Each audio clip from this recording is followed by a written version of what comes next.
જય કિસાન મિત્રો, આજે 15મી ઓક્ટોબર 2025 નો દિવસ. હું ગોપાલ ઇટાલિયા બોટાદના માર્કેટિંગ યાર્ડની અંદર કડદો કરી અને ખેડૂતોને લૂંટવામાં આવતું જે કારસ્તાન હતું એની સામે આમ આદમી પાર્ટીએ એક આંદોલન કર્યું અને આ આંદોલનની અંદર કડદાબાજોએ સરકારનો સપોર્ટ લઈ અને પોલીસના માધ્યમથી ખેડૂતો ઉપર દમન ગુજારવાનું કામ કર્યું. ગઈકાલે આખો દિવસ ભાજપી કડદા પાર્ટીના બધા જ નેતાઓ એવું રટણ રટતા હતા કે એ જે કાર્યક્રમ હતો હળદળમાં, ત્યાં સ્થાનિક કોઈ ન હતું, બધા જ બહારથી આવેલા હતા. આવું ભાજપી કડદા પાર્ટીના જે પ્રદેશ લેવલના કડદા નેતાઓ છે એ આવું નિવેદન આપી રહ્યા છે. જો કોઈ સ્થાનિક હતું જ નહીં એ આંદોલનની અંદર, તો પછી બોટાદની પોલીસે ગામની અંદર, ઘરની અંદર જઈને લોકોને માર્યો, દંડા માર્યા, તોડફોડ કેમ કરી? મંત્રી ગાંધીનગરમાં બેઠેલા મંત્રીને ખબર છે કે સ્થાનિક નથી અહીંયા કોઈ, તો સ્થાનિક પોલીસને નહોતી ખબર કે અહીંયા કોઈ સ્થાનિક નથી? એનો અર્થ એમ કે ખુલ્લેઆમ આ ષડયંત્ર, કાવતરું, ભાજપી કડદા પાર્ટી અને પોલીસનું આ કાવતરું ખુલ્લું પડી ચૂક્યું છે એમના જ નિવેદનથી. હળદળ ગામની અંદર ખેડૂતો ઉપર પોલીસે જે અત્યાચાર કર્યો છે એની સામે આમ આદમી પાર્ટીએ ગઈકાલે કોર્ટની અંદર પણ ખૂબ મજબૂત ફાઇટ આપી છે.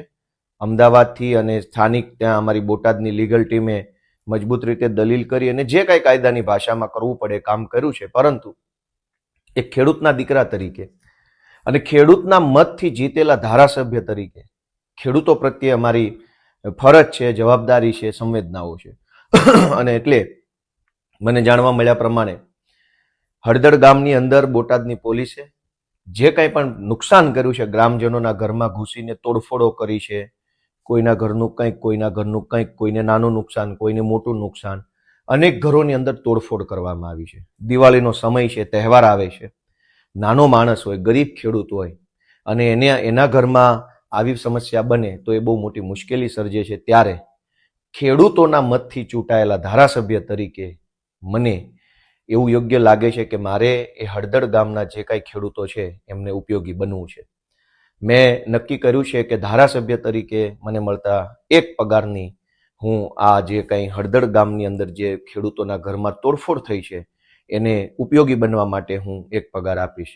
અમારા નેતા માનની સાગરભાઈ રબારી અને પ્રદેશના અન્ય નેતાનું પ્રતિનિધિ મંડળ ગામમાં જઈ અને જેના ઘરમાં તોડફોડો થઈ છે, જેના ઘરમાં નાનું મોટું નુકસાન આવ્યું છે, એને તાત્કાલિક આર્થિક મદદ મળી રહે.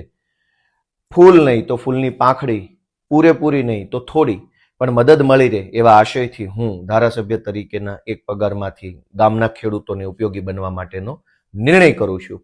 અને ગુજરાતભરના સૌ ખેડૂતોને વિનંતી કરું છું કે ગુજરાતભરના માર્કેટિંગ યાર્ડની અંદર જબરજસ્ત લૂંટ ચાલે છે.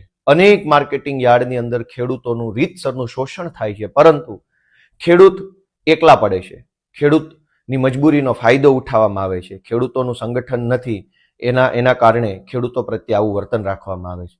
આખા ગુજરાતના અનેક એપીએમસી માર્કેટ યાર્ડમાં શેષ ફીના નામે, કોથળાના નામે, બારદાનના નામે, વજનના નામે, તોલમાપના નામે, મજૂરીના નામે, અધવચ્ચેથી માલ તમારો ખરાબ છે એવું કહીને એક યા બીજા શબ્દોમાં કડદો કરવામાં આવે છે. કદાચ બોટાદમાં કડદો શબ્દ વાપરતા હોઈએ તો બીજા જિલ્લામાં બીજો શબ્દ હશે, ચોથા જિલ્લામાં ચોથો શબ્દ હશે, પણ ખેડૂતો સાથે લૂંટફાટ થઈ રહી છે.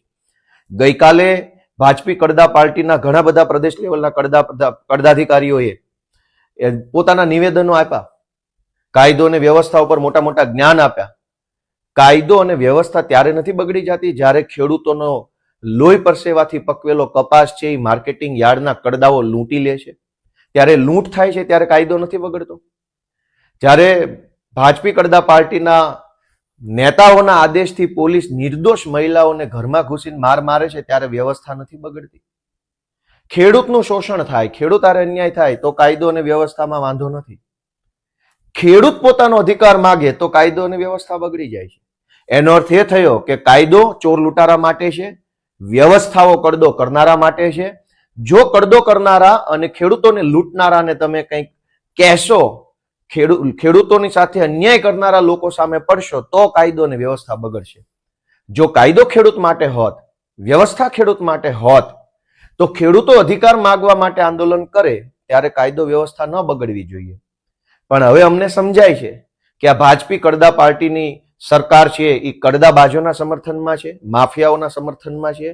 માફિયાઓને પ્રોટેક્શન આપવા માટે કાયદો છે, માફિયાઓના જીવનને સરળતા કરી આપવા માટે વ્યવસ્થા બનેલી છે. અને કાયદો અને વ્યવસ્થાનું જ્ઞાન દેનારા બધા જ ભાજપી કડદા પાર્ટીના કડદાધિકારીઓ, પ્રદેશ કક્ષાના જે મોટા મોટા કડદાબાજો છે, એમને એક જ નમ્ર વિનંતી છે કે તમારો કાયદો, તમારી વ્યવસ્થા, તમારી પોલીસ, આ બધાનું અસ્તિત્વ અને મહત્વ ત્યાં સુધી જ છે જ્યાં સુધી જનતા તમારાથી ડરે છે. જે દિવસે જનતાનો, ખેડૂતોનો ડર નીકળી ગયો મનમાંથી, પછી તમારામાં એ દમ નથી કે તમે કોઈ જનતાને રોકી શકો. એટલે વધુ ડરાવવાની કોશિશ કરવાના બદલે ન્યાય આપવો જોઈએ, નિર્ણય કરવો જોઈએ. જે લોકો ગઈકાલથી નિવેદનો કરે છે એમણે કડદો સાચો છે કે ખોટો છે એના ઉપર એક પણ નિવેદન નથી આપ્યું. ભાજપના એક પણ ધારાસભ્યની હિંમત નથી કે કડદા ઉપર એક શબ્દ બોલી બતાવે. કાયદો વ્યવસ્થાનું જ્ઞાન આપવા માટે તો અનેક ટોળકી નીકળી ગઈ, પણ કડદા ઉપર બોલો ને. મેં જયારે એમ કીધું કે ભાજપના ધારાસભ્યોની હેસિયત વિધાનસભામાં પટાવાળા લેવલની છે, તો ઘણા બધાને ગમ્યું નહીં. પણ પટાવાળાની હેસિયત ન હોય અને નેતા જેવી હેસિયત હોય તો બોલો, કડદા ઉપર એક શબ્દ બોલી બતાવો. કડદો ખોટો છે એમ બોલી બતાવો, અથવા સાચું છે એમ બોલી બતાવો. તમે તમારી મરજીથી એક 4 લાઈન નથી બોલી શકતા, અને શું ધારાસભ્ય, શું મંત્રી. એટલે દોસ્તો, આજે ફરીવાર એક ખેડૂતના દીકરા તરીકે, ખેડૂતોના મતથી જીતેલા પ્રતિનિધિ તરીકે, ખેડૂતો પ્રત્યે હમદર્દી, સંવેદનાઓ બતાવવા માટે થઈ ધારાસભ્ય તરીકેના પગારમાંથી હું હળદળ ગામના જે ખેડૂતોને નુકસાન થયું છે એને ફૂલ નહીં તો ફૂલની પાખડી સ્વરૂપે ટેકો મળે એવો નિર્ણય કરું છું. આપ સૌ આમ આદમી પાર્ટીને સપોર્ટ આપો એવી મારી લાગણી છે. જય કિસાન.